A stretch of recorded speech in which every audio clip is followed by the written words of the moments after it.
These aren't just rules, they're updates that could affect your next cruise. Cruise lines have introduced new policies and guest reminders, and some passengers have faced real consequences they didn't expect. There's also a little bit of cruise drama that we need to talk about.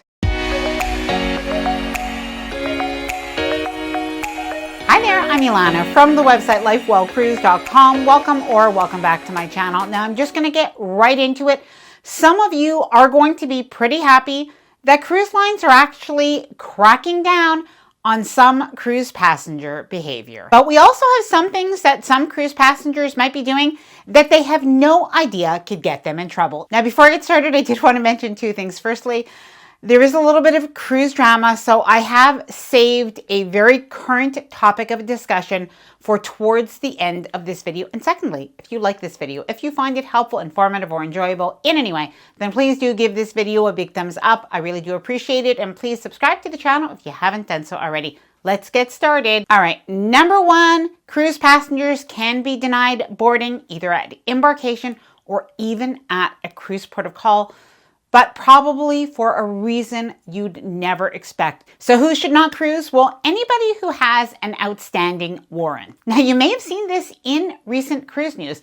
There was a woman, she went on an Alaskan cruise, and she got a very big surprise when she was arrested as she was boarding her cruise ship in Ketchikan, Alaska. Now, while it might come as a surprise to some, cruise terminals in the US function as ports of entry, even for domestic cruises. And this allows local and federal authorities to scan passenger IDs against active warrants and security databases. Now, this isn't the first time this has happened, but the story of a woman from Wyoming who allegedly embezzled money from her church has attracted a lot of attention. But if you or anybody that you're cruising with has an outstanding warrant for unpaid bills, past crimes, or any legal issue, don't assume that a cruise is a risk-free escape. Number two, let's move on to the Carnival Cruise Line Crackdown and Guest Code of Conduct, including the banning of one new item. For anybody who doesn't know, Carnival Cruise Line has Have Fun, Be Safe guidelines. You can find their code of conduct on their website.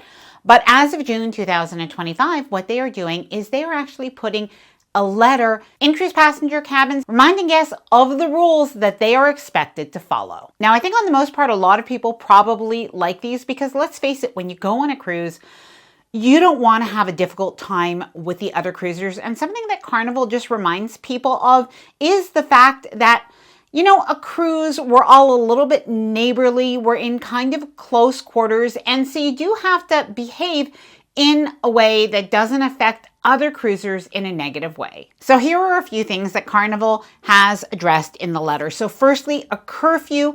They are just saying that this is really now going to be strictly enforced. So not only is there a curfew, but there's also a reminder that in the corridors or the hallways, there should be no running, no shouting. Now, Carnival has reiterated the smoking ban. You cannot smoke in the cabins. You cannot smoke in the balconies. Illegal narcotics. I think a lot of people do know that this is taken very seriously on cruises in general. And two things that we haven't really heard much talk about before is, firstly, no drinks on the dance floor. And without further ado, the snap fan ban. Carnival has now banned handheld fans, but only certain handheld fans. So we're not talking about the electric fans or the battery operated fans. What we're talking about is those larger fans that sort of fan in and out. Sometimes they're called snap fans, clock fans. I've heard them referred to as church fans as well.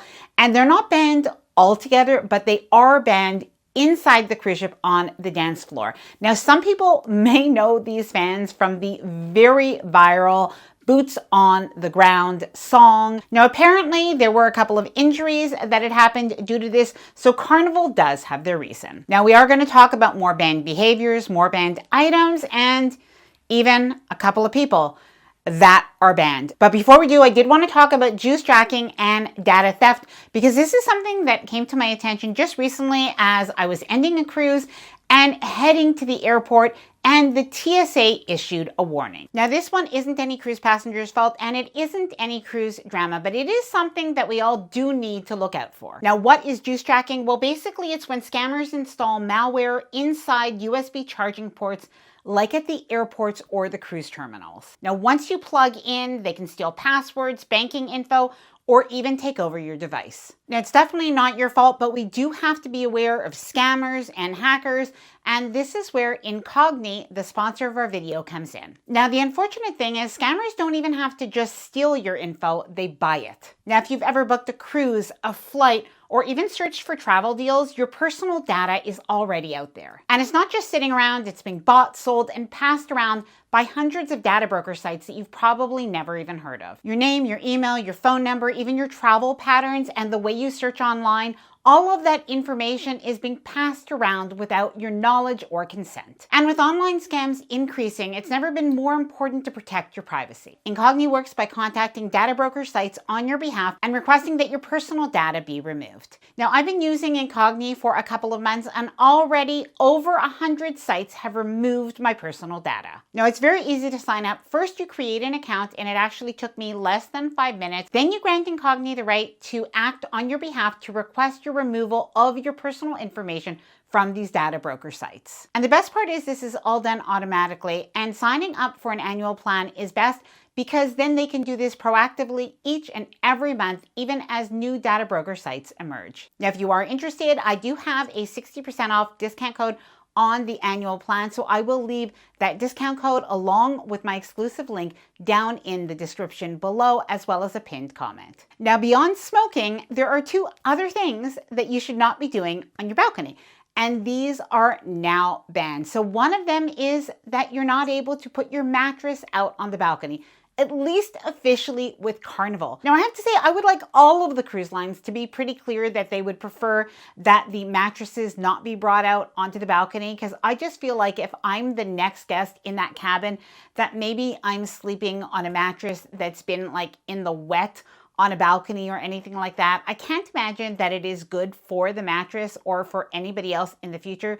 So please let me know your thoughts on that, but also the balcony door. Now, are you allowed to keep the balcony door open when you're inside the cabin to sleep, as an example? Now, you might be like me and you love the sound of the waves and the ocean air. I love it. And when I have a sliding door, I'll be honest with you, I do keep that door open a lot. But something that I know is, unfortunately, most of the time, that means that the AC is not going to be on in my cabin. So if it is super hot, I reluctantly close that door. And most of the time when we go to sleep, we actually do close the balcony door for that reason, because otherwise it would be way too hot. But I do have a little bit of a cautionary tale that has just occurred. Now, Carnival Ambassador John Heald recently shared the story of a lady. She was cruising with her mother in her cabin, and she says she did have that balcony door open, and it seems like it was during the day.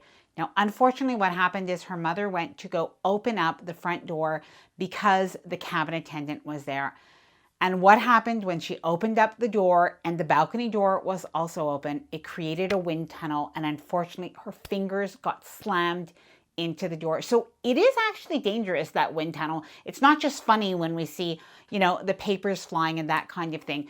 So her fingers got stuck in the door. She actually ended up with, some pretty good injuries, even a couple of broken fingers. Now, she did share that the staff, the medical staff, the cabin attendant, they were all wonderful to deal with her emergency situation, but she was sharing this as a cautionary tale. Now, I'm going to share a social media trend that is banned in just a minute, but first I did want to talk about people being banned perhaps for negative reviews. Now, you may have heard of the bloggers or vloggers, Dan and Jay from Sail Away magazine. Now, they have an online magazine, a print magazine, and they also have the YouTube channel and the podcast Sail Away magazine.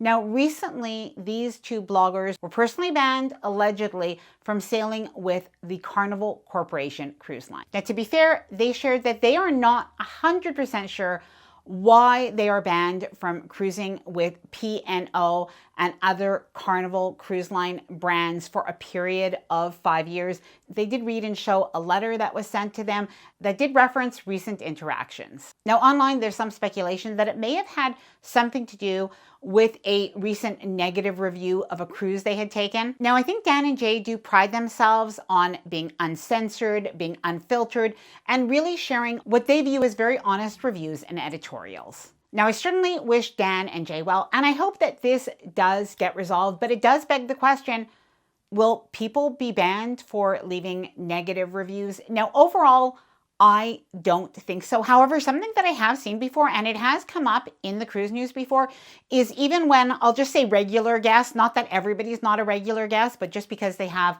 a platform, obviously. But even when like a regular guest goes on a cruise, there have been some people that have received the letter after their cruise if they've really made quite a lot of complaints. I think there was somebody on a Royal Caribbean cruise in the past. They had done like 2 or 3 cruises and they complained incessantly, wrote letters after. And I think then they had learned that they were banned from the cruise line. And it's not just, of course, cruise lines, it's different businesses. They do have the right, if they think that they cannot satisfy that guest, they do have the right, and it has happened that they have been banned. And we will move on to the social media trend that people really need to watch for, but I do want to hear your opinions on that. Smuggling, things you're not supposed to smuggle, and posting it online ban. Now, I am actually talking about people smuggling booze. Now, this is not anything new, but obviously the cruise lines don't want people to do it. But nowadays, what a lot of people are doing, it seems, and some people, I should say, are doing is they're actually showing how they do it, how they're getting away with it, or maybe before they even get on the cruise, they're showing that. And even as I was researching this video, I actually found more people doing this. Somebody was basically showing how they take an empty bottle of wine and how instead they're filling it with another substance and they're recorking it. And by the way, many people in the comment section said, hey, I tried that and we were caught. Apparently the cruise lines are really looking for this and they're turning over the bottle and they're looking for bubbles or something. I don't even know how this is done, but it must cost money to buy these bottles and resealing machines. So in any case, I think it is really better to just buy the drink package to avoid the potential problem, because you actually could not only get those items confiscated, but Carnival Cruise Line has said that they are watching out for this and people can be banned for life. Now, I'm going to leave that 60% discount code on Incogni down below in the description of this video, as well as a pinned comment, but I would love to hear from you. Are there any other banned passenger behaviors that you think cruise lines should implement? Please let me know your thoughts on this video as well as that down in the comments below. I hope that you enjoyed this video. If you did, please do give it a big thumbs up. I really do appreciate it, and please subscribe to the channel if you haven't done so already. Bye for now and happy cruising.